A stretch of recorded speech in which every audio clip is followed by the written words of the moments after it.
People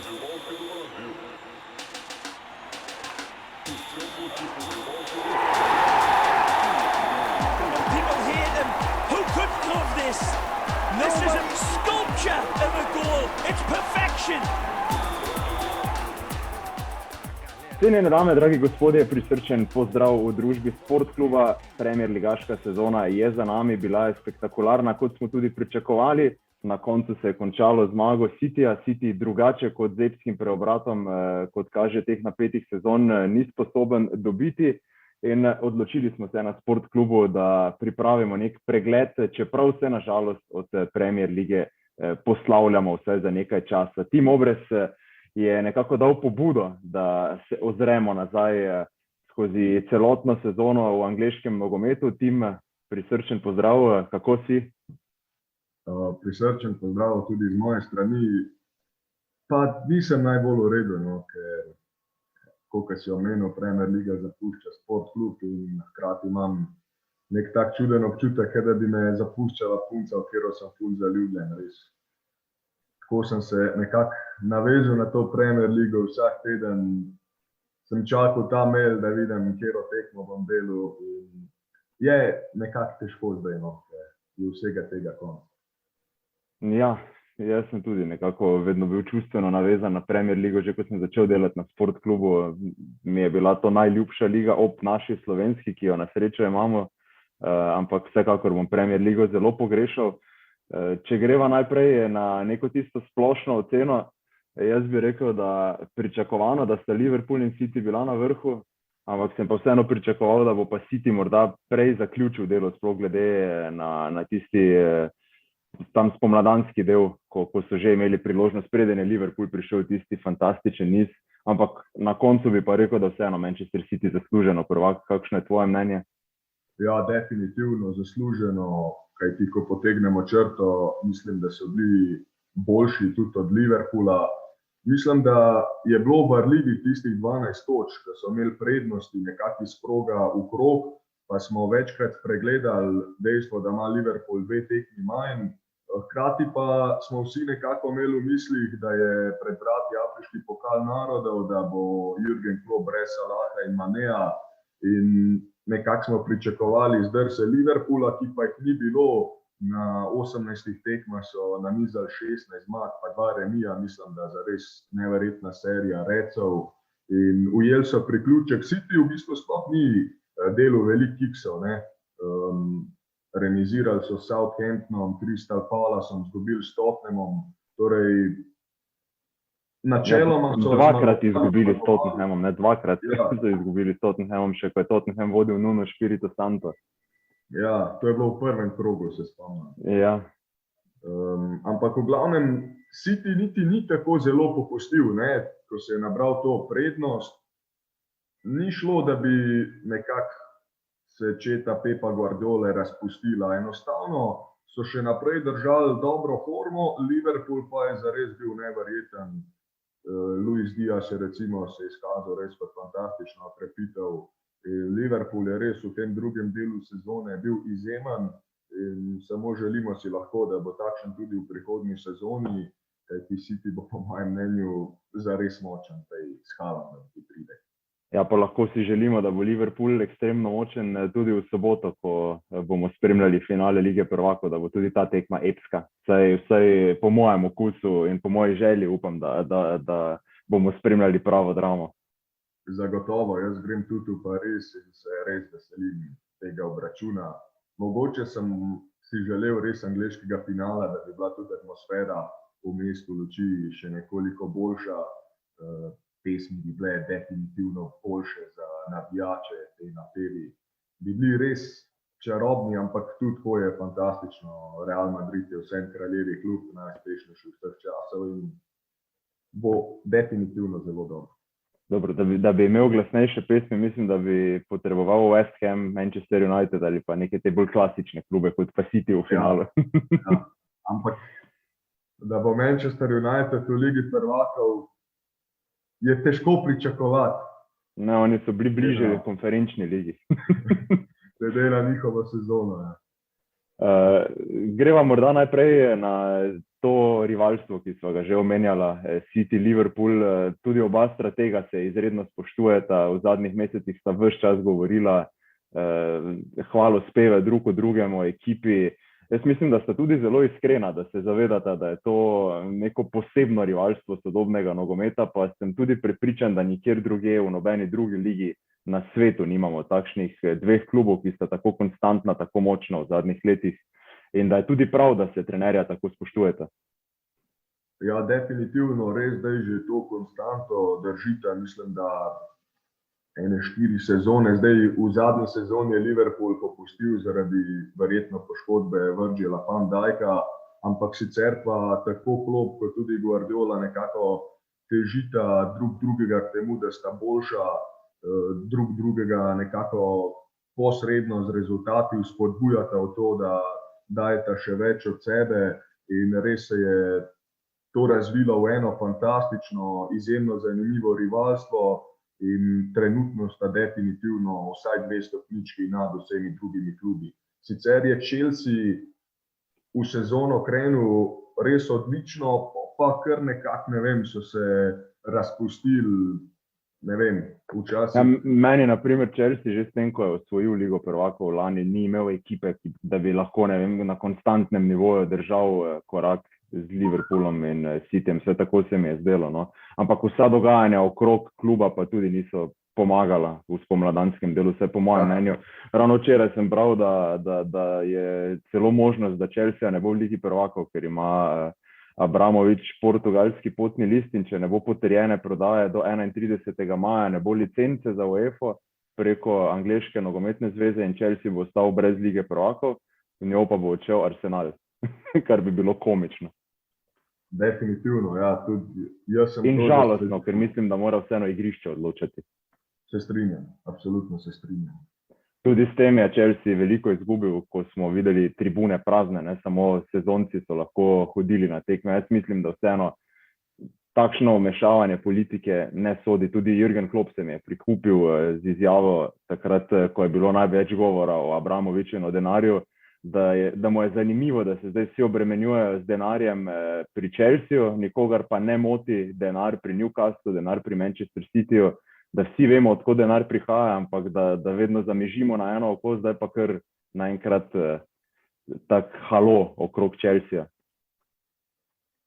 Ja, nekako se mi zdi, da z mnenji ravnamo tako, kot z oblačili, nas se navlečemo to, kar je najbolj moderno, in dejansko je nažalost se zgodilo to v Ukrajini, kar se je, in to je bil za svet nek boom, in posledično so nažalost trpeli tudi ruski športniki, češ, ne vem, zgleda, so mnogi videli kot neko rešitev, da Ruse recimo odrežejo dogajanja, to se je zgodilo tudi v primeru Chelsea.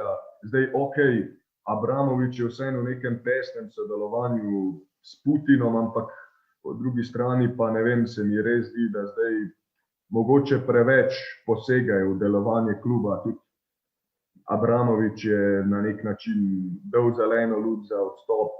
In res upam, no, na igrišču so bili definitivno tretja najboljša ekipa v ligi, Ligo prvakov si zaslužijo in upam, da bojo igrali. Ja, in potem so tudi padli, ne, ko se je to začelo dogajati, čeprav je Thomas Tuchel vztrajno zavračal vse te namige. Je pa morda tudi to, da je Chelsea padel zaradi izpada proti madridskemu Realu, ne. Zagotovo jih je tudi tisto povsem potolklo. Ja, ampak že predtem so precej padli, no. Jaz mislim, da so oni bili resni kandidati za naslov nekaj krogov po začetku prvenstva, da so držali stik s Cityjem in Liverpoolom nekaj časa, so bile ekipe v 2 točkah razmaka. Pa ne vem, mislim, da se je njim zelo poznala odsotnost Bena Chilwella, ko se je poškodoval, da tam Alonso smo res dobili odgovor, da je nekoliko prestar za najvišjo raven. Vse je delovalo perfektno pri Chelsea na začetku sezone, pa da bi nekdo ugasnil luč, naenkrat zelo slaba serija rezultatov.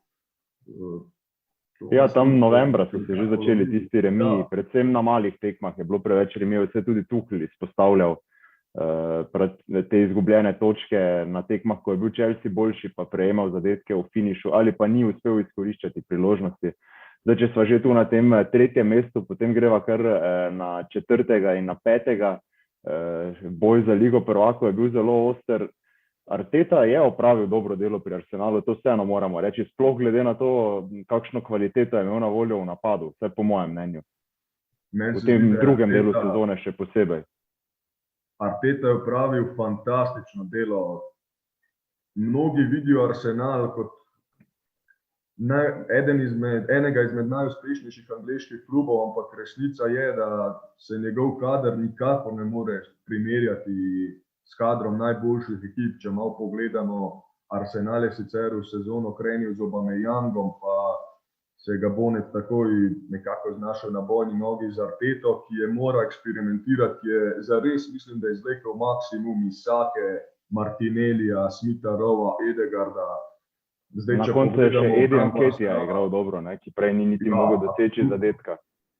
Absolutno. Če pa pogledamo obrambe, ne vem, ogromno sta recimo igrala Rob Holding pa Cedric Soares, ki po mojem mnenju ne spadata, nista, oziroma sta povprečna premierligaška igralca. Cedric Soares niti pri Southamptonu svoj čas ni bil ves čas prva izbira na svojem položaju, tako da mislim, da to pove več kot dovolj. In res mislim, da je Arteta opravil zelo dobro delo. Če greva na rivalstvo Tottenham-Arsenal, imam en zanimiv podatek. Zate, veš, da je bil Tottenham 13 dni na vrhu angleške Premier lige? Ja. In vseh teh 13 dni je bil njihov največji rival Arsenal na dnu lestvice. Severno-londonski sendvič. Ne vem pa, če veš, da je bil Tottenham več dni na vrhu lestvice kot Liverpool. Ja, vem. Tudi Manchester United je bil več dni na vrhu lestvice kot Liverpool. Noro. To imam celo ta podatek, sem si ga izpisal za podelitev. Mislim, da je bil Chelsea okoli 60 dni, Manchester City 167, Liverpool pa samo 11 dni. Ja, United 14, Tottenham 13. Ja, res zanimiv podatek. Ampak ja, na koncu bi pa lahko Liverpool osvojil naslov in je bil od tega res zelo malo oddaljen, glede na to, kaj se je dogajalo na Etihadu. Mogoče je bil oddaljen samo toliko, da je bil samo za bonus Grealisha pri Aston Villi. Verjetno. Če potegnemo neke vzporednice za slovensko prvo ligo in omenjenimi podkupninami in ne vem kakšnimi aferami, ki se zdaj izpostavljajo. Mi verjetno tu govorimo o par tisoč evrih, tam pa se je šlo za, mislim, da 18 milijonov evrov. Točno tako. In jaz bom tudi tako povedal, da meni se to recimo, kar je storil Maribor, čeprav oni to zanikajo, ampak jaz sem recimo bil v Kopru, kjer so navijači Radomelj kar veselo nekako govorili o teh premijah, tako da mislim, da tle res ne more biti nobenega dvoma, tudi ekipi mislim, da je treba popolnoma zaupati. In meni to ni nič spornega, konec koncev so oni z nagrado želeli nekako od Radomelj stimulirati to, da izvlečejo svoj maksimum. Po drugi strani se mi zdi pa zelo narobe to, da je znotraj lige dovoljeno, da lahko ti od nekega kluba dobiš bonus, kar se je skazalo recimo v zadnjem krogu angleške Premier lige za zelo nekako nemoralno potezo, ker Aston Villa je dejansko bila v nekem takem specifičnem položaju, kjer je poraz prinesel 18 milijonov evrov in zato menim, da znotraj posamezne lige pri prestopih bonusi ne bi smeli biti mogoči. To je moje mnenje, ker res mislim, da smo del drame zaradi tega izgubili. Preveč je bilo kalkuliranja in pa tudi preveč se je govorilo o tem, ni se govorilo o odlični taktični potezi Guardiole ob zamenjavah, da je vstopil Gündogan, ki je bil v prejšnji sezoni, kar se tiče golov, najbolj ploden vezist v tej sezoni, nekoliko manj zadetkov, ampak spet je dokazal svoje mojstrstvo. Mislim, da vseeno treba bolj izpostaviti karakter Cityja, kot pa teh 18 milijonov bonusa v drugem polčasu. Tam mislim, da so rabili 6 minut po vstopu Gündogana, za prvi gol, potem pa takoj še 2. Noro, res. S tem, da definitivno zdaj Aston Villa Cityju ni pustila. To se je videlo. Mislim, da enostavno Že zaradi Gerrarda. Zagotovo.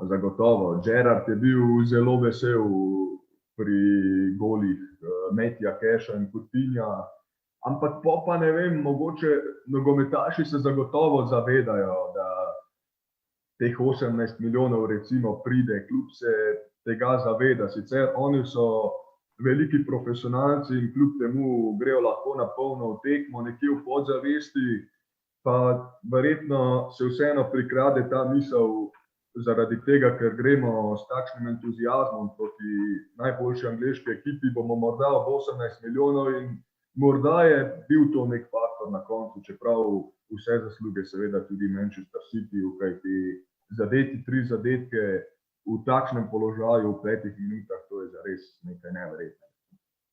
No, mene je to spomnilo na tisto legendarno sezono Aguero, čeprav takrat je bilo še bolj dramatično, ne? Ampak vseeno. Je pa neverjetno, no, koliko točk ni dovolj za to, da osvojiš naslov. Ne? To pa je z vidika Liverpoola, ker smo videli, s kakšnimi točkami je kdaj Manchester United osvajal naslove. Takrat sicer drugačna konkurenca, to moramo izpostaviti, ampak vseeno, da imaš takega rivala, res Jürgen Klopp, nima sreče, se mi zdi. No? Definitivno. Oziroma tudi Liverpool nima sreče, ker bi lahko s to ekipo enostavno bila neka dinastija narejena, ne? In zaporedni naslovi. Ferguson niti v eni sezoni ni osvojil več kot 91 točk v Premier ligi. Klopp pa je recimo 3-krat osvojil več kot 91 točk, pa ima samo en Premier ligaški naslov. In res, to je to, ne, da nekak klub, v tem primeru Manchester City, od tebe dobesedno zahteva, da si še boljši. In Liverpool se sicer uspešno kosa z njim, ampak v zadnjih 5 sezonah 4 naslovi Manchester Cityja. Nekaj je bilo tudi sreče, v zadnjih krogih se je kdaj odločilo, ampak mislim, da lahko Liverpool recimo, če bo igral tako, kot je v spomladanskem delu prvenstva, definitivno parira City v prihodnji sezoni. No, zdaj smo že veliko omenjala, tudi zdaj s Fergusonom, takrat seveda moram dodati vse moje mnenje. Gledal sem že tiste sezone podrobno, klubi so bili veliko bolj izenačeni, ni bilo toliko najboljših samo v enem, 2 klubih, ampak res takrat Arsenal fantastičen, Liverpool je bil močen, United, Chelsea se je dvignil tudi hitro z Abramovičem, tisto so bile tudi res nore sezone, ampak greva zdaj na Manchester United, ki je pa zagotovo glavno razočaranje, vsaj v tem zgornjem delu lestvice, vsaj zame, no. Definitivno, po mojem mnenju, sta 2 največji razočaranji Norwich, ki enostavno ni mogel konkurirati drugim, in pa Manchester United. Zares smo veliko pričakovali, sploh po tisti prvi tekmi, ko so rdeči vragi razbili Leeds United, 5 golov so dosegli. Zdaj pričakovali smo veliko strani Jadona Sancha in pa strani Varana, ki je vnesel neko zmagovalno miselnost, in potem, ko so naznanili še prihod Cristiana Ronalda. So bile sicer tudi na sportklubu, smo imeli ogromno debat, ali Solskjaer sploh želi. Se spomniš, ko smo kavo pili, pa sem takrat rekel, da Solskjaer definitivno ni bil za to, da pride Ronaldo, zato ker je čisto spremenil njegovo filozofijo. On je ustvarjal United nekje po receptu Fergusona, mladinski kader, mladi angleški igralci, potem pa se je klub odločil, da pripelje Ronalda, pa veš zakaj? Najverjetneje zato, ker je bil blizu Cityja in si tega niso smeli dopustiti. Ja, to si res odlično napovedal. Nekako se je uresničilo to, kar si ti dejal takoj, ko je Ronaldo prišel na Old Trafford. In v bistvu ima Portugalec odlično sezono, ampak hkrati pa mislim, da je precej oviral razvoj drugih, kar je tudi nekako bilo za pričakovati. Bruno Fernandes, recimo, z njim na igrišču deluje bistveno slabše, tu so številni mladi igralci, ki z njim nekako ne morejo biti povsem sproščeni. Ronaldo vse skozi zahteva, da grejo podaje nanj, in nekako se zdi, no, da drugi niso tako Ne, pa tudi meni se zdi, da ni tiste dobre energije v ekipi. Ronaldo je vseeno iz nekega drugega obdobja, on zahteva profesionalizem. Razumljivo je, da naprimer v Realu z Modrićem in z temi starimi mački bi to delovalo, tukaj pa jaz ne vem, da on dopoveduje ta stari profesionalizem mladičem, ki so zrasli ob pametnih telefonih. To po mojem niti ne gre skupaj. In vidimo, ne, da vsi mladci, tako si rekel, nihče ni napredoval, v bistvu so vsi nazadovali. Naprimer, Van Bissaka je bil na poti, da postane drugi najboljši bočni branilec na desni strani v Angliji, ker vemo, da Aleksandra Arnolda ne more niti približno ogroziti on, ker je v napadu preveč sterilen, zdaj ga sploh ni več, zdaj je na seznamu za odstrel pri Ten Hagu. To je en tak res velik padec. Maguire je postal glavni klovn angleške Premier lige, pa tudi za moj okus vseeno ni tako slab branilec, ampak enostavno ni dovolj kvaliteten za velik klub, ker je bolj vajen igrati bliže svojemu golu in čistiti žoge, kar vidimo v angleški reprezentanci, kjer ni tako luknjast. Na drugi strani pa potem, oziroma v napadu pa tudi Rashford, neverjeten padec, ne glede na vse poškodbe. Sancho je videl, da je Bundesliga 10 nivojev niže kot Premier liga. Res neverjetno, no, kaj vse se je zgodilo v Unitedu v eni sezoni. To me zanima. Kdo te v tej sezoni bolj razočaral, Romelu Lukaku ali Harry Maguire? Pa Harry Maguire mislim, da me niti ni toliko razočaral, ker je že lani dokazal, da on ni za United, ker ni sposoben igrati visoko, da pritiska na tekmeca, da čisti žoge pred njim, ker nima te hitrosti, nima postavljanja. Ne more biti on Van Dijk, kar želijo pri Unitedu, ni možnosti. Tako da, če greva v United, me po moje bolj razočaral Varane, glede na pedigre, s katerim je prišel tja. Ja, definitivno. In na nekaterih tekmah je izgledal res zelo slabo. Tudi veliko šal je bilo izrečenih na njegov račun. Jaz mislim, da je imel Varane celo srečo, da je še bistveno slabše deloval Maguire, da se je ta slaba pozornost nekako usmerila v Angleža in ne van. Pa Real je imel srečo, da se je rešil Varana. Tudi, absolutno. Očitno on brez Ramosa ne more na igrišču delovati dobro, vse tako se zdi, oziroma igralca, kakršen je Ramos. Ja, ni definitivno, sicer ima neke izjemne kakovosti, gre za zelo hitrega nogometaša, močan je v skoku, ampak niti slučajno pa nima recimo tistega šmeka kot Van Dijk, ki že svojimi kretnjami nekako zna vliti soigralcem veliko samozavesti, vidi se, kako jih dobro postavlja in podobno, in teh kakovosti sam osebno pri Varanu res ne opažam. Edina pozitivna stvar za United se mi zdi, da je na koncu dvig forme Davida De Gea. Pa še to vprašanje, če je pozitivna stvar, ker imaš v ozadju Deana Hendersona, ki čaka na priložnost in mislim, da se bo naveličal tega čakanja. Ja, De Gea ima res dobro sezono, ampak Dean Henderson bi si tudi zaslužil priložnost. Morda je Elanga pozitivna stvar. Ja, ampak jaz sam pri njemu vseeno ne vidim, da je to talent, da bi postal world class winger. Vseeno, ne vem. No. Je pa pokazal neko mero profesionalizma in poguma. Tako je, ja. Vprašanje res, če je to material za Manchester United.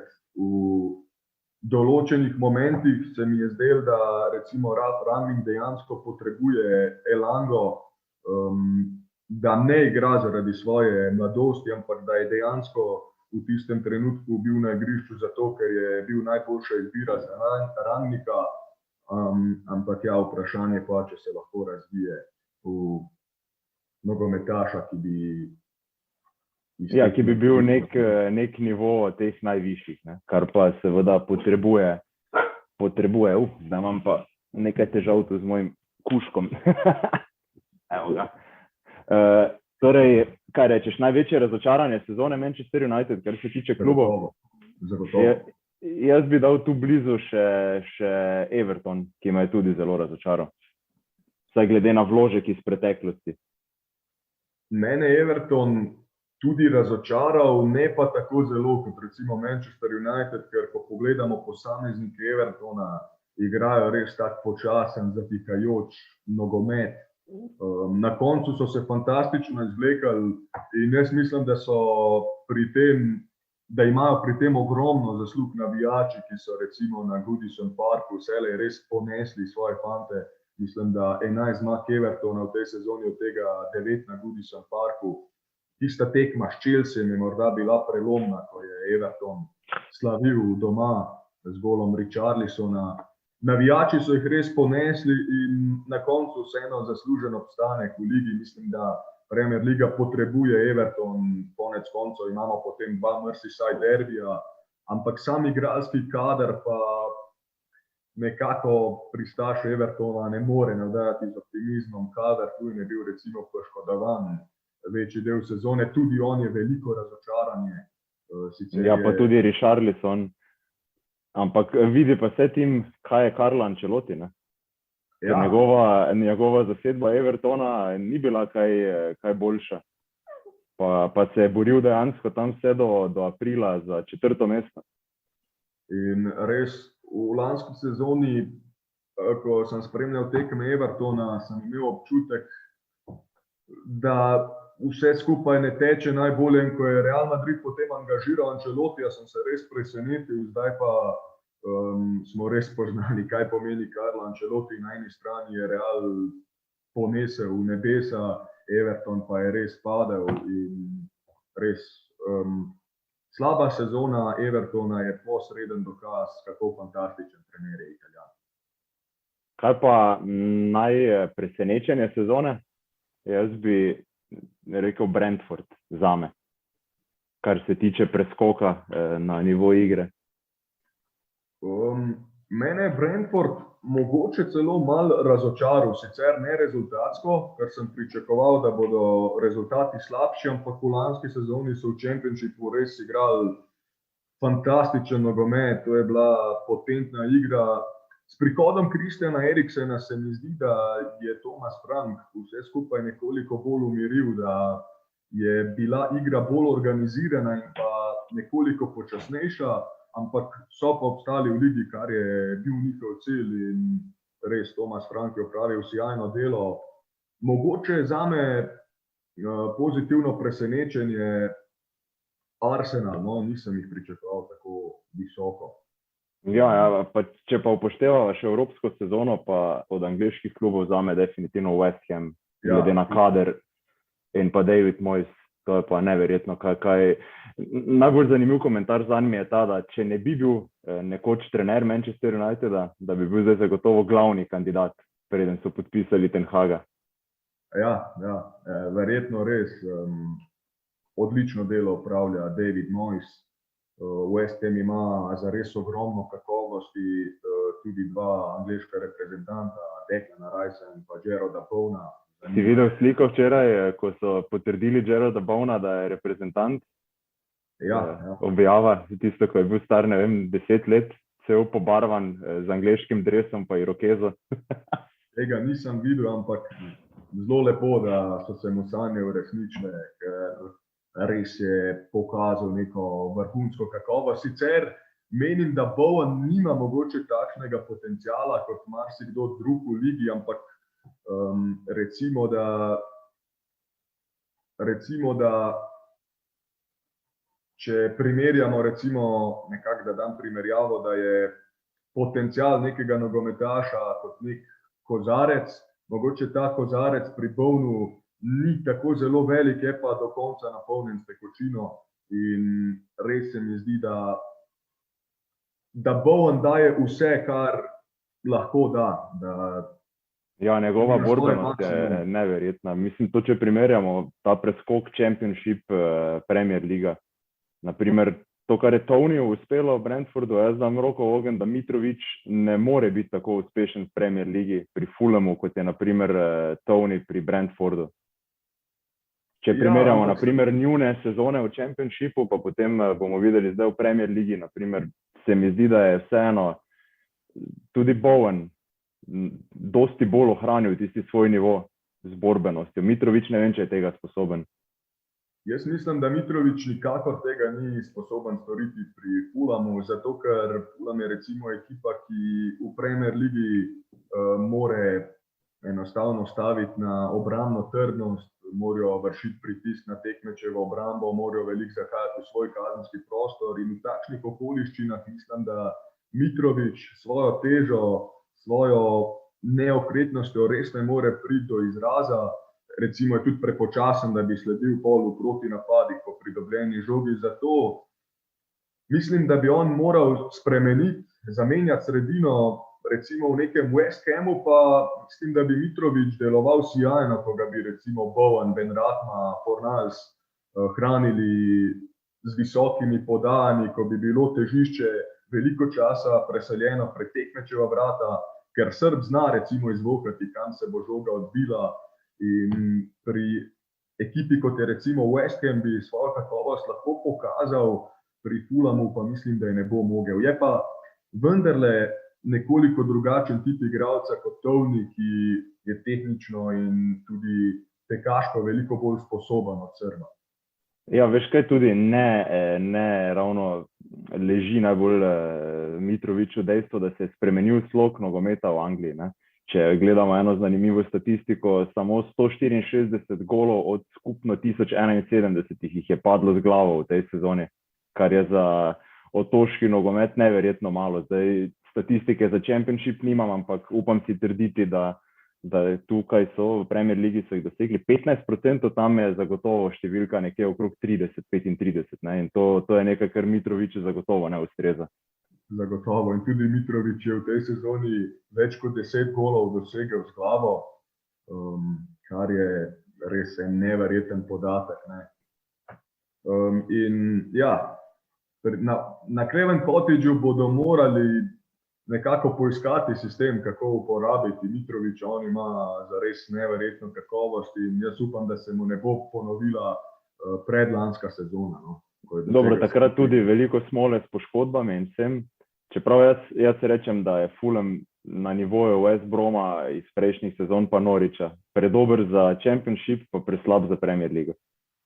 Jaz mislim, da tako slab, kot je bil letos Norwich, da ne more biti in da to je res, če pogledamo, kar se je dogajalo v Premier Ligi, imamo lahko zares visoko mnenje o tem, kar se je dogajalo. Norwich pa je neka taka šibka točka, nek tak minus, negativen predznak Premier Lige, no, ker ja, smešno je, da je Watford, ki je deloval veliko bolje, na koncu osvojil samo 1 točko več od Norwicha. Če bi tako samo gledal njihove tekme, bi pričakoval najmanj 10 točk naskoka pred Norwichem. Zagotovo, ampak jaz mislim, da Norwich je od prvega dne vedel, da bo izpadel in temu primerno pol tudi niso zgubili volje, ko so že izpadli, so še naprej nekako lovili točke, medtem ko se je Watfordu nekako vse podrlo, potem ko so videli, da stika ne bodo mogli ohraniti in voljni moment je padel, potem je morda Norwich tudi zaradi tega morda končal tako blizu, kot je. Sicer mislim, da je Watford pokazal mnogo več dobrih iger kot pa Norwich. Katera tekma, ki si jo ti komentiral, ti je najbolj ostala v spominu? Oziroma, katera ti je nekako najljubša v zadnji sezoni?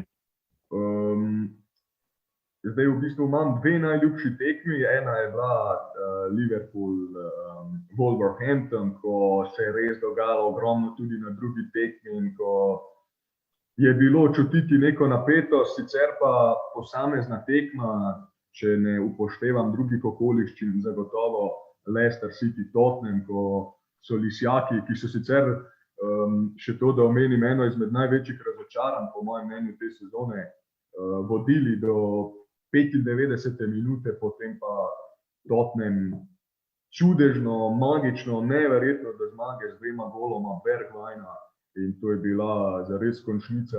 Ponavadi recimo mi komentatorji imamo neko orientacijo, če smo določeno zadevo dobro komentirali, sam pa potem, ko sem prišel domov in sem poslušal, kaj sem povedal, moram priznati, da sploh nisem vedel, kaj sem govoril, enostavno sem tako padel nek zanos, ko se je to zgodilo in res to tekmo bom ohranil v noro lepem spominu. Katera je pa tebi najljubša tekma?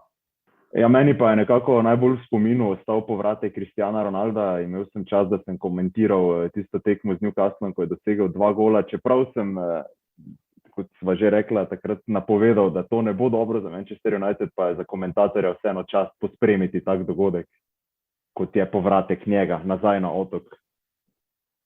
Definitivno, ja. In tudi to je neka legendarna tekma, 2 gola proti Newcastlu je dosegel, še Udman, mislim, da je ful slabo branil. Ja. In ja, definitivno neka tekma, ki bo šla zagotovo v anale otoškega nogometa. Se mi zdi na nek način to ful ikonična tekma, no, povratek takšnega velikana na Old Trafford, kjer je kot prvo razprl krila in zagotovo ena izmed bolj vidnih tekem v tej sezoni. Kar se tiče pa zdaj napovedi za prihodnost, jaz bi opozoril na vzpon Newcastla, ki je zelo pametno oddelal takrat zimski prestopni rok, pripeljal 2 zares zanimiva nogometaša, pa izjemnega trenerja. Eddie Howe je zame res fantastičen. Mislim, da so bili 3. na koncu v spomladanskem delu, če se prav spomnim statistike, od njegovega prihoda na klop. Res odlično je dvignil srake, ki so bile tako dolgo na dnu, da je padel rekord, kar se tiče potem obstanka v ligi. Nihče še ni obstal, ki je bil tako dolgo na dnu lestvice kot oni in brez zmage. Ja, to je res neverjetno. Steve Bruce ni osvojil niti ene zmage, potem pa pride Eddie Howe in vnese toliko pozitivnih smernic. In kar se tiče kadrovanja, so mene res presenetili, da se sploh niso zaletavali. Oni so pripeljali recimo Trippierja za dokaj malo denarja, pa potem Dan Burn. Mnogi so privzdignili obrv, ko so nekako pripeljali branilca Brightona, pa je potem Dan Burn zares igral fantastično pri Newcastlu. Chris Wood je bil recimo zgolj zamenjava za Calluma Wilsona, ki je bil večji del sezone poškodovan. Pa na koncu zdaj opozoril nas in dokazal, da bo pod taktirko Eddieja Howa, pod taktirko katerega je blestel pri Bournemouthu, zagotovo v Newcastlu spet še bolj nevaren, kot je bil pri Češnjah.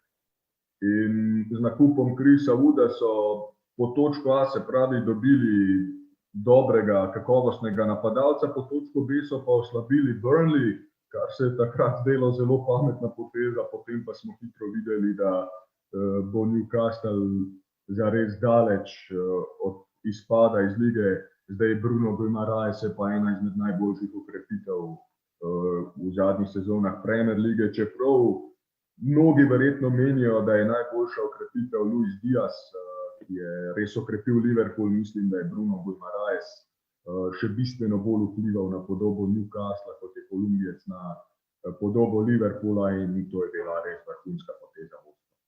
Pa še izpostavimo morda pri Newcastlu Eddie Howe, kako je povlekel Joelintona v stran od gola, bolj proti sredini.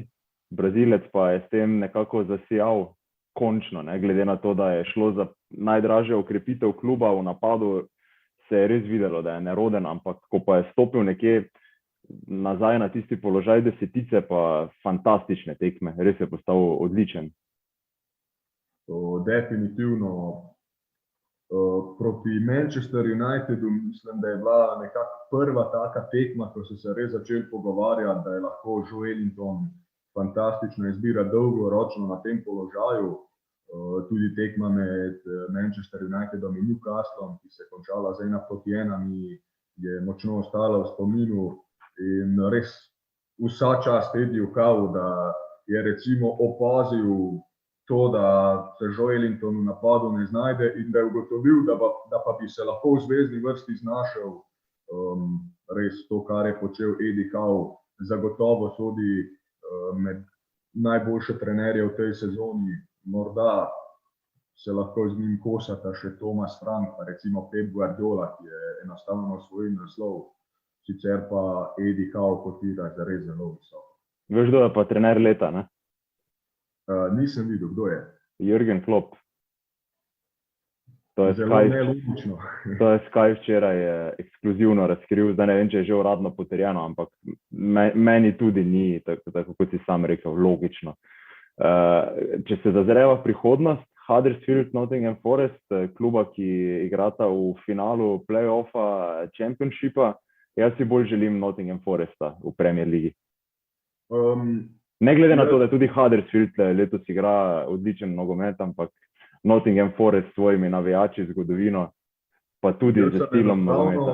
Postal navijač Nottingham Foresta v tej sezoni, ker iz tekme v tekmo so me fascinirali navijači. Pred začetkom vsake tekme na City Groundu pojejo, na začetku drugega polčasa pojejo in res vidiš tisto strast potem pri nogometaših, ki se snejo z verige, stečejo sredine igrišča in res vsa čast Tivu Cooperju, ki počne z Nottinghamom to, kar počne.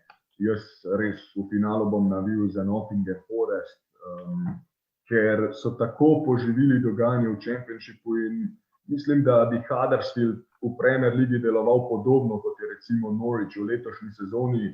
Nottingham Forest pa mislim, da gre lahko po stopinjah Brentforda. Sam sem nekako primerjal lansko sezono Brentforda in letošnji Nottingham Foresta. Ekipi sta igrali na podoben način in res upam, da bodo reci oziroma gozdarji tisti, ki bodo po tretji prišli v Premier Ligo. Kaj nama je še preostalo v prihodnosti? Erling Haaland. Nora okrepitev. Nekako mi je žal, da ne bomo mi spremljali tega na Sport klubu. Ja, kot sem že omenil, res veliko negotovosti občutim, ko se toliko nekako zanimivih stvari dogaja, pa veš, da ne boš več del tega, ker ne vem, v zadnjih 2 sezonah imam nekako občutek, da sem lahko gledalcem na nek način, oziroma vsaj skušal sem jim približati določene zadeve, ko sem komentiral, verjetno imaš tudi ti podoben občutek, ampak ja, Manchester City bo zelo težko ustaviti v prihodnji sezoni. Mislim, da bo Pep Guardiola znal nekako povezati vse skupaj in poiskati primerno vlogo za Haalanda. Mislim, da lahko pričakujemo neke specifične naloge. Igra Cityja se bo zagotovo spremenila, glede na to, da je v letošnji sezoni Pep Guardiola ogromno rotiral, malo igral s Fodenom v konici napada, pa malo z Jesusom, celo De Bruynem. Nekako so se nogometaši menjali, City pa dejansko ni imel klasičnega napadalca, nekako je Rodri držal zvezno vrsto, potem pa 5 nogometašov, ki so bili vse skozi nevarni za vrata, hkrati so vsi tudi vršili pritisk na tekmečevo obrambo in tako nekako pridobili posest. To se zdaj bolj spremenilo, kajti Haaland je nogometaš, ki pri izgradnji akciji ne more tako zelo sodelovati, ker nima takšnega tehničnega znanja kot recimo Foden ali pa De Bruyne, tudi Jesus, ampak je pa seveda kobra pred vrati.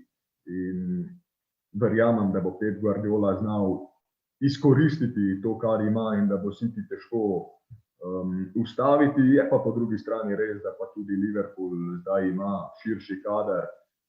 Jürgen Klopp je Luisa Diaza odlično vklopil v sistem in obeta se zares zanimiva sezona. Kako pa misliš recimo, da bo Erik ten Hag vodil Manchester United? Jaz bi samo se še navezal, preden grem na Ten Haga, na Guardiolo. Mislim, da je to tudi popravni izpit za ne. Imel je Ibrahimovića v Barsi. Zdaj dobiva podobnega, močnega napadalca v igro Cityja in bo zanimivo videti. Bi pa vseeno dejal, da bi bil City nepremagljiv, če bi kupil Kanea, ki veliko bolj sodeluje v igri in bi tudi bolj sodil v sistem Pepa Guardiole, ampak če imaš možnost dobiti Haalanda za 75 milijonov evrov, mislim, da je bilo 75, ne? Če se prav spomnim. Mislim, da celo 60, da je bila toliko odkupna klauzula, lahko pa, da so še neki bonusi. Ja, ampak mislim, to moraš izkoristiti. Kar se tiče Ten Haga, pa jaz ne napovedujem neke svetle prihodnosti. Nizozemski strategiji niso ne vem kako uspešni na Old Traffordu. Videli smo sicer Van Gaala, ki je dal možnost nekim mladim, ampak vseeno ni bilo tistega pravega Manchester Uniteda. Ten Hag pa tudi vprašanje, koliko bo prilagodljiv. Van de Beek, na primer, ki bi zdaj naj postal nek nosilec, zame ni igralec kvalitet za angleško Premier Ligo, glede na to, kar je pokazal do zdaj. Vprašanje pa tudi, koliko lahko United tudi za voljo finančnega fair playa in dragega kadra že tako ali tako sploh naredi na tržnici, da bo to ekipa, ki jo Ten Hag potrebuje. Jaz mislim, da bo to spet ena sezona za United, ko se bodo rdeči vragi borili za to, da bi prišli do vstopnice za Ligo prvakov. Ne pričakujem pa nekega ognjemeta. Ja, jaz mislim, da bi Ten Hag nekako moral sabo prinesti nekaj nogometašev, recimo razmišljam o srednjemu branilcu Timberju, zveznemu igralcu Gravenbergu pa krilnemu napadalcu Antoniju. Ja, Gravenberg gre v Bayern. No, to je slabo za Manchester United. Po drugi strani sem slišal tudi govorice, da bi se lahko Frenkie de Jong preselil na Old Trafford, kar bi bila vrhunska ukrepitev. In zdaj, ko se nekako pogovarjamo o Ten Hagu, moje mnenje je, da bo zagotovo upeljal neke svoje metode, ker gre za vrhunskega trenerja, ker pod taktirko Rangnika so rdeči vragi delovali kot razpuščena vojska. Enostavno se niso držali njegovih principov, kot da Avstrijec ni imel prave, oziroma Nemec ni imel prave avtoritete. Meni se zdi, da se je sezona končala, kakor so oni videli, da niso več v igri za 4. mesto. Bi bilo bolje, da sploh ne bi igrali in prodajali klubskega ugleda.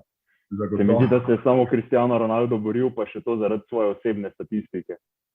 Razprodaja klubskega ugleda je nekak besedna zveza, ki se je kar vtisnila v naš prostor. Ampak zdaj vprašanje, kaj se pričakuje od Ten Haga. Zdaj, če ljudje mislijo, vemo, da so navijači Manchester Uniteda zahtevni, da pa bo on kar ekipo pripravil do tega, da bo konkurenčna Liverpoolu in Cityju, potem živijo res v nekem čudnem svetu. Jaz mislim, da naloga Ten Haga oziroma njegov cilj bi moral biti, da ekipo popelje v Ligo prvakov in sam bi stavil na to, da mu bo uspelo. Kajti Manchester United ima roko na srce, recimo boljši kader od Tottenhama, kjer igra bazira bolj kot ne na 2 nogometaših, na Kaneu in na Sonu. Pri Manchester Unitedu je vrhunskih nogometašev bistveno več, ampak jaz mislim, da bo ključen dogovor s Cristianom Ronaldom. Kako ga bo... Da se ga znebijo. Ne, pač, če bo on sprejel Ten Haga, oziroma če ga ne bo, se ga pa morajo znebiti. Ja. Ne glede na to, da gre za nogometno legendo. Ampak pri njegovi starosti ne more on več postavljati zahtev, da se klub prilagaja njemu. Ja, in dejansko so to zahteve, ki jih Portugalec ima in prav zaradi tega mislim, da, ne vem, čeprav je bil na mnogih tekmah Noetova barka, je bil pa na mnogih tudi poplava sama. In vprašanje, če je Ronaldo lahko rešitev za težave Manchester Uniteda. Videli smo, da je fantastičen nogometaš tudi pri 36 letih, da so njegove sposobnosti nekako nerealne za njegova leta. Fantastična individualna sezona za Ronalda, hkrati pa mislim, da zaradi njegove prisotnosti, da pa je bila sezona Manchester Uniteda slabša, ker Manchester United se je precej okrepil še pred prihodom Ronalda, prišla sta torej Varane in Sancho. Lani je bila ta ekipa na 2. mestu, letos so oni končali na 7. Ja. Je pa vseeno potrebno reči, 2 zapravljanje 11-metrovki Bruna Fernandeša, predvsem ena je bila usodna v boju za Ligo prvakov. Ko je bil nek moment, ko se je vse zaključilo, takrat se je potem tudi prenehala igra rdečih vragov, se mi je zdelo, oziroma boj na zelenici. Ampak mogoče je to vse posledica odsotnosti neke samozavesti. Na 6. mestu so končali, se opravičujem, sem se zaletel s tem 7. mestom. Ampak mogoče je to vse neka posledica tega, da pač Bruno ni bil pravi. V lanski sezoni je res blestel, že v predlanski, ko je prišel iz Primere neposredno v Premier Ligo, pa je pa potrebno reči, da Bruno na velikih tekmah proti Liverpoolu, proti Chelseaju, proti Cityju vseeno nikoli ni res sijal. Vse strinjam, ampak vse mogoče pa za Manchester United v tem dotičnem primeru bolj pomembno, kaj počne na malih tekmah. Pa tudi kaj počne cela ekipa na velikih tekmah, ker to pa se je videlo, da nekega ekipnega pristopa na derbijih ni bilo, predvsem proti Liverpoolu razpad. 9-0 se je končala dvodejanka z Liverpoolom v korist Recev. To je res blamaža za Manchester United, tudi City recimo. Blamaža je to tudi za navijače, ne? Ker predstavljaj si, da bi Barcelona ali pa Real, da bi nekdo doživel proti večnemu rivalu, to bi vse gorelo. Pri Unitedu pa se mi zdi taka anemičnost, da so že vse skupaj sprejeli, da jih nič več ne preseneti, kar se tiče teh porazov in razočaranj. Mislim, ne bi glih rekel, da je bila anemičnost, ker je bilo kar alarmantno stanje. No, tudi protesti so bili komični, ne? Mislim, da so na eni tekmi držali transparent, da zapuščajo zelenico, ne vem, v 70 minuti, potem pa jih je kamera s transparentom kazala 3 minute, zatem še vedno na tribunah. Ja, ne, mislim, slaba sezona. Navijači Manchester Uniteda pa so tudi, mislim, da nimajo na gostovanjih so fantastični, doma pa tako ali tako vedno. To je že Ferguson v knjigi omenjal, da na tekme hodijo tisti, ki imajo radi škampe. Posledica dragih kart, seveda. Ja. Tako je. No, zdaj morda za konec, ko smo ravno tudi že pri teh dragih kartah. Kje ti je bilo najboljše vzdušje, ko pobrskaš po spominu? Definitivno bi šel v Championship na City Ground. Tam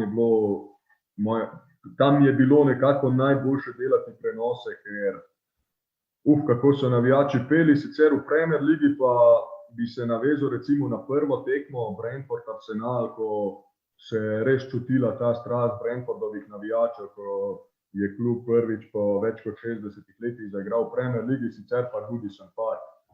Tudi tam je bilo fantastično. Ko navijači enostavno ostanejo in v takšnem položaju spremljajo ljubljence, ko se vse skozi nekdo dere, come on, let's go guys. To se mi zdi, da res fante še dodatno ponese in res je bilo recimo lepo na Goodison Parku, kljub slabi sezoni, kljub slabimi igrami, zares, fantastično. Ja. Fanatizem. Meni pa, jaz bi pa dodal še St. James's Park, ker tam je tudi kultno. Absolutno. In pa Selhurst Park. Crystal Palace ima tudi noro podporo. Ja. Se popolnoma strinjam s tabo. Ok, za konec pa bodiva samo še pogumna, čeprav ne bova komentirala o naslednji sezoni. Kdo bo prvak? Jaz rečem Manchester City. Tudi jaz se pridružujem tvojemu mnenju, pa mogoče še 11-terici sezone. Ja, to. Ja, to sem pa skoraj pozabil. Predlagam recimo, da bi izbrala 11-terico sezone, potem pa še 11-terico sezone, v kateri ne smeva vključiti igralcev iz top 6 klubov. Ok, greva prvo na 11-terico sezone z vsemi največjimi zvezdniki. Ok. Vratar, bi jaz rekel Alisson. Se pridružujem tvojemu mnenju. Desna stran obrambe, Alexander Arnold. Definitivno. Leva stran obrambe zame, Cancelo, čeprav primarno igra na desni strani, ampak je igral na levi strani pri Pepu. Jaz sem kolebal nekako med Cancelom in Robertsonom in sem zbral slednjega, ker je enostavno zbral 10 asistenc in 3 zadetke, tako da jaz ogromno dam na statistiko, tako da je moja izbira Škot. Ok. Greva na štoperja. Van Dijk in Diaz, ja, absolutno, drugega ni. Lahko pa dava Maguireja, da bo ekipa premagljiva. Da bo malce sarkazma vključenega. Zadnji zvezdni nogometaš. Zadnji zvezdni, jaz bom tu šel na to, da ne bom izbral iz top 6 Declan Rice. Ja, se mi je zdelo, da boš Rice zbral. Čeprav je Rodri najverjetneje med top 3 najboljšimi zadnjimi zvezdnimi trenutno v celi Evropi oziroma na svetu. In jaz bom zato Ricea izpustil in dal Rodrija, ker ima po mojem mnenju enostavno boljšo sezono za barvitost. Tudi statistika, ki jo imaš ti zelo rad, je na njegovi strani. Tudi. Za barvitost enajsterice bi bilo bolje, da bi dal Rice, ampak ostajam pri Rodri. Ok. Potem pa, kaj praviš za vezista? En je zagotovo Kevin De Bruyne. Ja. Definitivno, no. Kaj bova pa potem zbrala pri drugem vezistu, box to box, bolj napadalni? Jaz bom dal Masona Mounta. Masona Mounta? Ja. Ja, glede na asistence, pa tudi zadetke, me to niti ne preseneča. Kar se tiče golov, je Madison tudi izstopal, ne? Ampak meni se zdi, tako kot si že ti sam tudi rekel, da je premalo Leicester pokazal. Tudi on je bil dolgo poškodovan, tako da jaz tudi izberem. Pa tudi nekatere čudne odločitve Rodgersa na mnogih tekmah, recimo ni bil v prvi postavi, čeprav je Madison meni fantastičen igralec, njegov strel z razdalje je fenomenalen in veš, koga bi še mogoče lahko na sredino uvrstila, ne? Ampak ni igral toliko na tem položaju letos v prejšnjih sezonah, morda bolj na desetici Bernardo Silva. Njega se mi zdi, da se res podcenjuje. Tudi Pep Guardiola je letos na eni novinarski konferenci rekel, da je med top 3 najboljših na svetu na svojem položaju. In jaz se strinjam s tem. Ampak konkurenca je izredna. Res je izredna konkurenca.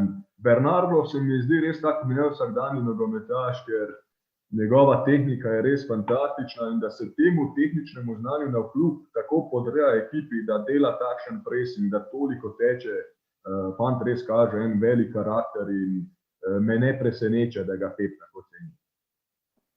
Greva zdaj na krilne položaje oziroma na vingerje. Salah. Mislim, da se strinjaš, kar se tiče ene izbire.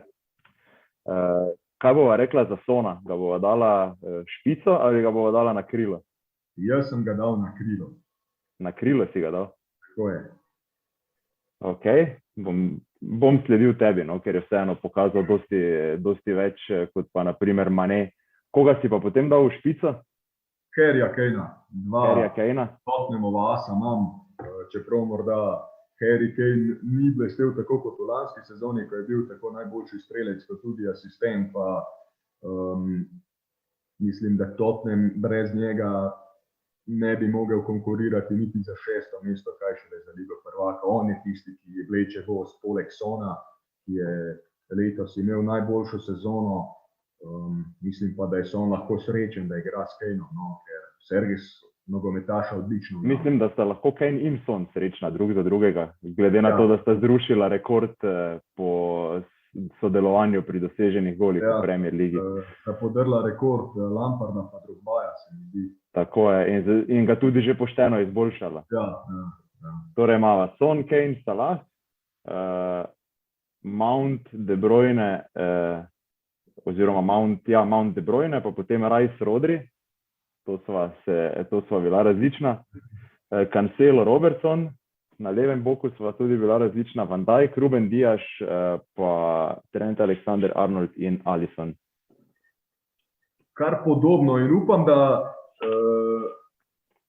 se boste najni mnenji bolj razlikovali v naslednji enajsterici, kjer bo verjetno tudi več izbire, no? Ja, seveda, definitivno bo več izbire. Zdaj, če sem te prav razumel, top 6 klubi, mislim, top 6 klubi odpadejo, ne? Tako je. Tako da odpade Ramsdale v golu, ki je mene letos navdušil. Mogoče bo moja izbira vratarja potem nekoliko zanimiva, ampak meni je zelo, zelo v oči spet padel Pope, ki ne glede na to, da se poslavlja Burnley, on mi je res fantastičen golman s prihodnostjo v Premier Ligi. Izredno. Res dobra sezona za Popa in preden povem svojo izbiro, naj povem, da je Pope neprimerno boljši vratar od moje izbire, ampak zaradi tega, ker so prejemali malo golov in ker so končali relativno visoko, bom jaz med vratnici uvrstil Joseja Saja.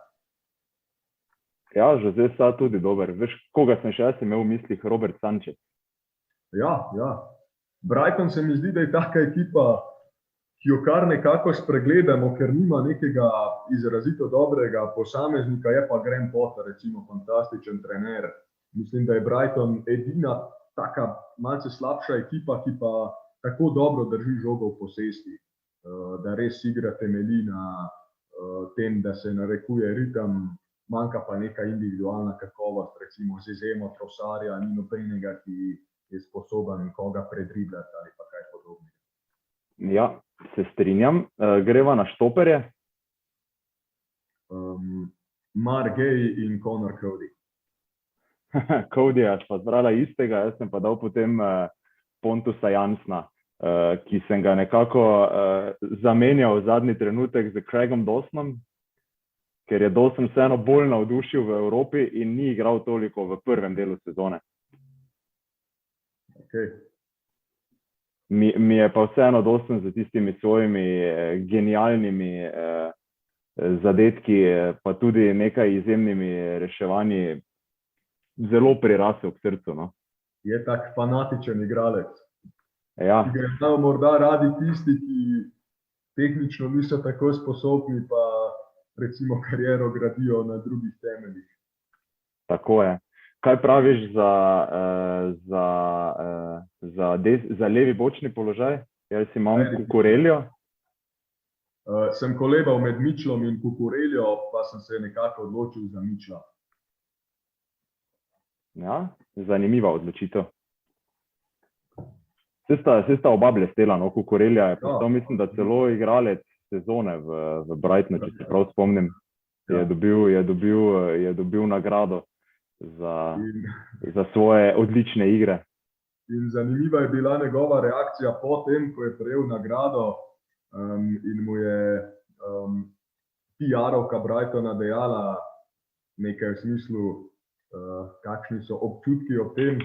A ja, za angleščino, da ne zna govoriti. Pa je dejal, upam, da naslednje leto ne bom dobil nagrade, ker ne znam govoriti angleško in se ne počutim ravno prijetno ob tem, ko sem na odru in se vidijo jezikovne pregrade. No, desna stran obrambe, Trippier. Moja izbira pa je Tino Livramento. Southampton. Tako je. Vsekakor zanimiva poteza Chelsea, da so ga tako na lahko izpustili iz svojih rok. Ja, in zanimivo, da do te sezone ni igral članskega nogometa, pa se to res ni poznalo. No. 21 let je star, ni več tako rosno mlad, ampak prikazal se v fantastični luči, žal pa si je na tekmi z Brightonom strgal sprednjo križno vez, tako da bo manjkal večji del prihodnje sezone. Zadnji vezni, potem jaz tu nimam druge izbire kot Declan Rice, ne, ker... Jaz sem se odločil za formacijo 4-2-3-1 in na enem mestu bo zagotovo James Ward-Prowse, 4 zadetki iz prostega strela. Spomnim se, da si ti pokomentiral gol proti Brentfordu. Ja, takrat je ravno isti teden dal Pep Guardiola komentar, da je najboljši izvajalec prostih strelov na svetu. Se spomnim, da sem to potem omenil. Mislim, da je bil tisto njegov 12. 13. iz prostega strela v Premier Ligi. Mislim, da je bil tisto 13. Potem pa je dal še enega proti Brightonu. Ja, tako da David Beckham se trese. Zagotovo. Mislim, da ima Beckham 18 golov, Ward-Prowse pa 14. To bom kar preveril, da ne bo kdo držal za besedo. Beckham je fantastičen izvajalec prostih strelov. Veš, koliko jih je dal v karieri? 65. 18 pa v Premier Ligi. No, jaz imam Rice in Ward-Prowse sta na sredini igrišča pri meni. No, se v bistvu to lahko tudi 4-2-3-1, ja. Ja, v bistvu. Jaz bom tako povedal, no, da se zavedam, da je Rice recimo boljši nogometaš kot pa Ward-Prowse, ampak Prowse me je bolj navdušil. Zdaj pa enostavno nekako kolebam, koga še postaviti od Warda-Prowsea ali sploh Declana Ricea, ker razmišljam tudi o Bruno Guimarãesu, ki me je res navdušil. Ja, tudi on je odličen, ja. On je imel tisto pol sezone fantastično, ne.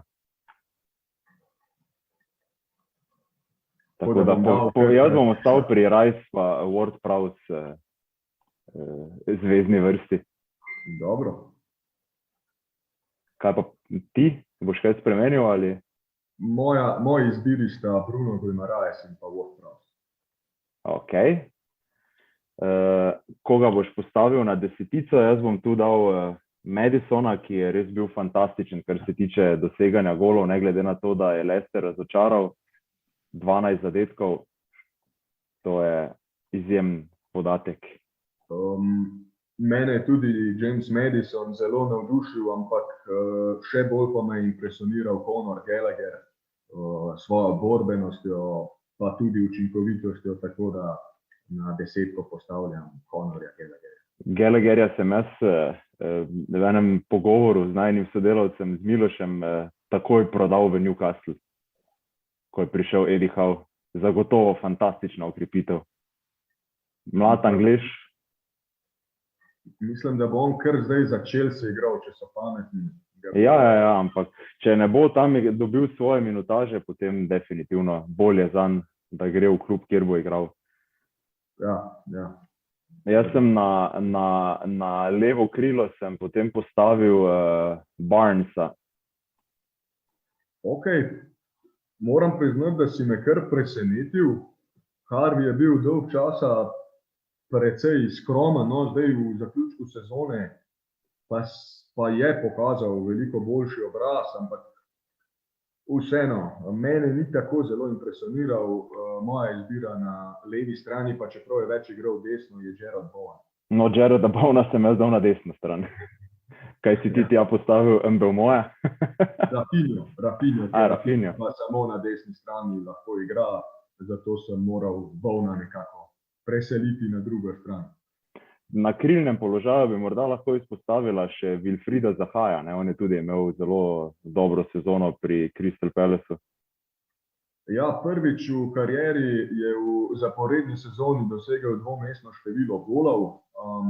Ampak jaz moram priznati, da sicer je fantastično gledati Zahaja, ker ima res lepe uliške trike, ampak se mi zdi, da prevečkrat vse skupaj umirja, da ko se zdi, da je ogromno prostora za protinapad, nekako stopi na žogo, pa vse skupaj umiri.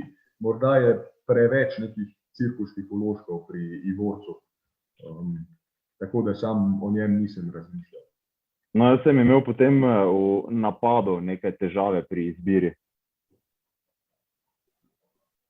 3 sem nekako si zapomnil, enega sicer samo zaradi fantastičnega finiša sezone in ker ga vedno izpostavim, ne, Jamie Vardy, ampak on je res igral premalo, da bi bil na koncu na kakšnem takšnem seznamu, ampak je pa dokazal, da lahko še vedno dosega gole in da je lahko še vedno zelo koristen v Premier Ligi.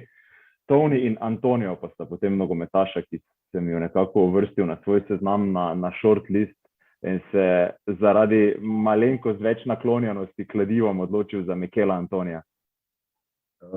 Jaz sem se odločil za Ivana Tonija. Oboževal sem ga že v lanski sezoni. Pa bolj konstanten je bil Tony kot Antonio. Antonija je v spomladanskem delu kar pobralo, ampak je pa tudi v Evropski ligi Antonio dokazal, da gre za fantastičnega napadalca. Ki je napadalec postal potem, ko je bil najprej wingback. Ja, definitivno ne. Res, Antonio je iz svoje kariere izvlekel ogromno. Pred 3 sezonami mislim, da nihče ni pričakoval, da bo recimo tako eksplodiral, da bo igral na takšnih obratih. Sam imam recimo veliko razlogov, da bi bil jezen na Ivana Tonija, ker sem ga skupaj z Mbeumojem imel več kot pol sezone v fantasyju, pa nista prinašala prav veliko točk. Čim pa sem ju prodal, pa sta eksplodirala in mi precej zagrenila življenje, poskrbela za to, da se bo moj žep nekoliko izpraznil zaradi izgubljenih stav. Ampak na to se seveda ne smem obregati, tako da Tonija postavljam v konico napada. Sem pa razmišljal, kar te bo glede naprej povedano presenetilo tudi o Richarlisonu, ker menim, da je najzaslužnejši za to, da je Everton obstal v ligi. Richarlison si zasluži, da igra za boljši klub, če smo iskreni, oziroma da igra z boljšo ekipo. Če je to lahko Everton, ne vem, ampak gre za zelo potentnega napadalca, vedno gleda proti golu, pogumen je, ima tisti šmek, kot radi rečemo. Meni je on všeč. Pa predvsem se mi zdi, da ni tipičen Brazilec, ne, da stremi k učinkovitosti, ne pa nekemu cirkusu, in res impresivna je njegova delovna etika, kako gara za ekipo, morda pa mi ni preveč simpatičen zaradi njegovega vselej prisotnega mrkega pogleda. Ljubši so mi recimo drugačni igralci, ki se smejijo, zato se tako noro navdušujem nad Jackom Grealishom, ki je zame ljudski goat, sam pravim. Tudi zdaj na proslavah je vselej v ospredju in skrbi za šale in mislim, da je recimo fan, zaradi katerega otroci začnejo vzljubljati nogomet. In res upam, da bo Jackie v prihodnji sezoni steklo, mislim, da mora opraviti dobre priprave z Guardiolo in dojeti nekako njegove metode, njegove zamisli in potem mislim, da bo Jack Grealish, čeprav ni bil potreben za Manchester City glede na njihov kader, ampak mislim, da Pep je že vedel, zakaj ga je pripeljal. Pep je že vedel, to je moje mnenje. Bom dejal, da ne verjamem v Boga, verjamem pa v Pepa, ker ponavadi njegovi nameni imajo nek smisel in to je meni recimo pri trenerjih najbolj pomembno, da imajo neko željo, jasno vizijo, da je identiteta izražena skozi igro in pri Pepu mislim, da je to res lepo vidno. No? In tudi pri njegovih potezah redko kdaj se všteje pri tem, ko zapravi veliko denarja. Zdaj mogoče Benjamin Mendy je nek tak primer, ampak zaradi... Ja, pa tudi tam bi lahko šlo v drugo smer. No. Zagotovo. Ja, Tim, obdelala so vse, kar se tiče Premier lige. Jaz upam, da se slednja čim prej vrne tudi k nam. To so neke pobožne želje. Hvala ti za... V kakšnem vidiku odvisno tudi moje počutje. Hvala ti za tvoj čas. Tudi tebi najlepša hvala, da si se odzval na mojo pobudo z velikim veseljem in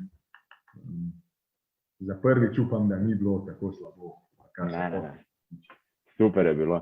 Uživaj v Parizu. Vsi, ki ste prišli do konca, čestitke. Upam, da niso bila predolga. Pa jasno, lep pozdrav vsem. Hvala.